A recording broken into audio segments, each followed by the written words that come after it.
Hi guys! Kumusta po kayong lahat? Welcome back to my channel. So ngayong araw na to, magbe-bake pala ako ng cheesecake. So ibibigay natin to mamaya sa host na kasama ko sa store. So magla-last day kasi siya ngayon. Lilipat na kasi siya ng Alberta. So, isusurprise natin siya mamaya guys. Samahan niyo ko sa pag-surprise natin sa kanya mamaya. So, tinanong ko nga siya noong isang araw kung ano yung gusto niya na favorite food niya. Sabi niya gusto niya daw ng cheesecake. Then, mamaya isusurprise ko nga siya. Marunong naman ako mag-bake ng cheesecake kaya bumili na ako ng ingredients kahapon. So, ito nga yung mga ingredients ng cheesecake guys. Ayan na. Yon, cream cheese, then, so, thick cream, tapos yung crust, then vanilla, flavor, egg, and then may sakto may flour pa ako dito. Then, yung lemon pa pala. Alright. Ayan, i-gradual mix muna natin yung cream cheese.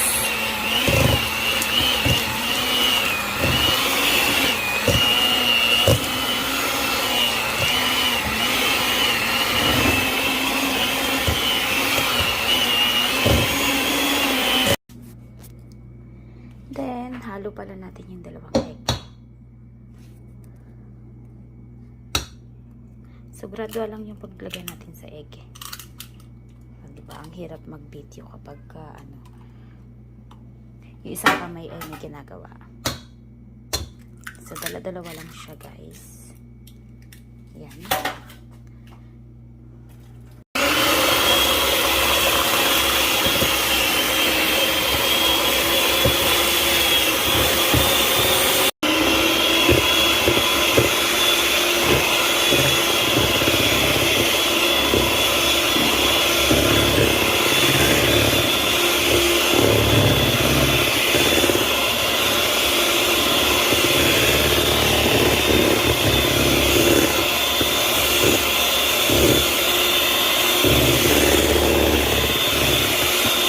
Tada! Nakagawa ko ng dalawang pan. Ngayon naman, i-preheat natin yung oven.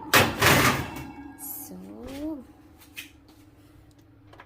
bake.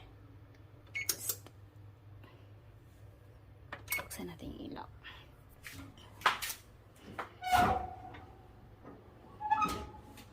Okay, so antayin natin ng 10 minutes siguro. Ready na siya. So, preheat muna natin siya.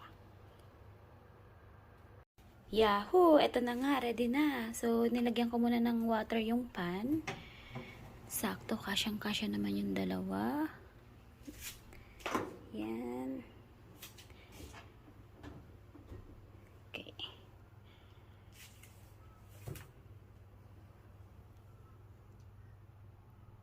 Check na natin siya, guys. I think ready na po siya. Diba, binawasan ko kasi tinikman ko siya kanina. Diba, marami na akong tinusok na dyan. Toothpick. O, ready naman na siya. And then, yung isa naman, check natin. Okay. So, ready na. Papalamigin na natin siya, guys. Ito na, guys, ang finished product ng aking cheesecake. Then, i-chill ko na muna siya. Tapos maya-maya po, pupunta na ako sa store. Ibibigay ko na tong isang to for Nevada.